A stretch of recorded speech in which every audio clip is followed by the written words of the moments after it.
पाकिस्तान के सूबा पंजाब के वज़ीर आला चौधरी परवेज़ इलाही ने जुमेरात की शब पंजाब असेंबली तहलील करने की समरी पर दस्तखत करने के बाद इसे गवर्नर पंजाब बलीग रहमान को भिजवा दिया था। आईनी तौर पर गवर्नर पंजाब के पास 2 दिन का वक्त है जिसमें उन्हें वज़ीर आला की समरी पर अमल दरामद करना है। ताहम अगर वो इस वक्त में ऐसा नहीं करते तो असेंबली को तहलील तस्वुर किया जाएगा।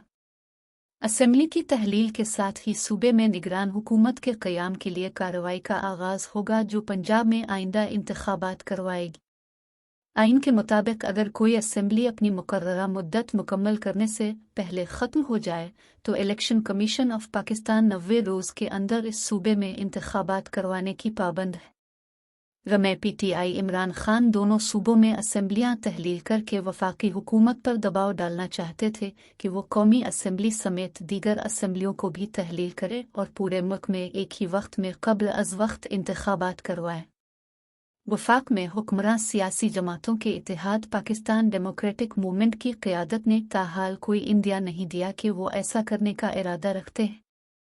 ताहम सवाल ये है कि पाकिस्तान मुस्लिम लीग नून की क़यादत में PBM की हुकूमत अगर ऐसा नहीं करती तो इसके मुतबादिल के तौर पर उनके पास क्या रास्ता है?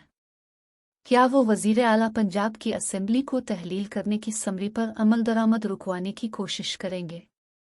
और अगर वो ऐसा करने का इरादा रखते हैं तो इसके लिए उनके पास क्या रास्ते हैं?